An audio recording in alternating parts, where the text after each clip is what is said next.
આજે સવારના રાજુલા શહેરની અંદર જે રેલવે સ્ટેશન બંધ પડેલું છે એ રેલવે સ્ટેશનની અંદર રણછોડભાઈ વાઘેલા પોતાના પરિવાર સાથે વાડ ગુચ્છા અને કચરો જે છે એ વીણવાની કામ કરે છે અને પોતાનું જીવન ગુજારે છે. એ મૂળ સિંહોર ગામના વતની છે. એકાદ બે દિવસથી અહીંયા આવેલા હતા અને એની સાથે એનો નાના બાળકો પણ હતા. એમની સગીર વયની 7 વર્ષની દીકરીને એક વ્યક્તિ જ્યારે કામ કરવા માટે બંને ગયેલા હતા તો ત્યાં બાળકો હતા, એમાંથી આંગળી પકડી અને લઈ ગયેલો હતો.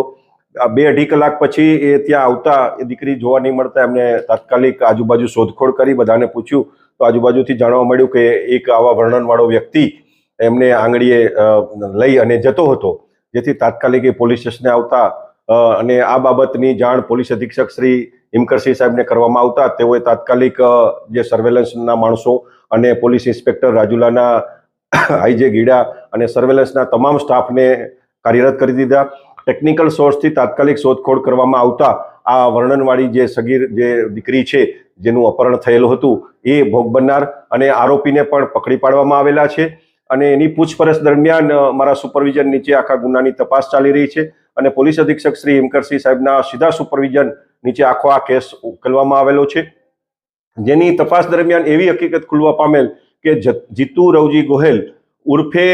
રાહુ જે છે જેજાદ ગામનો છે, સાવરકુંડલાનું જેજાદ ગામ છે અને જે જેજાદ ગામ વંડા પોલીસ સ્ટેશનની નીચે આવે છે. 2021ની સાલમાં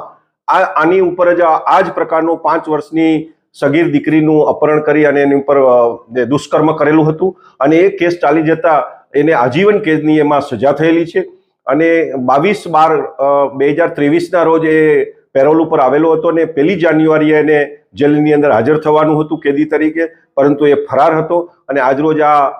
જે બનાવ જે ઘટના છે ગુનાને અંજામ આપ્યો છે ના મૂળ સુધી કેવા કારણોસર આગળનું આ બાળકીનું અપહરણ કરીને એનો શું પ્લાન હતો તેની ગુનાની સઘન તપાસ જે છે એ રાજુલા પોલીસ સ્ટેશનના પોલીસ ઇન્સ્પેક્ટર આઈજે ગીડા કરી રહ્યા છે.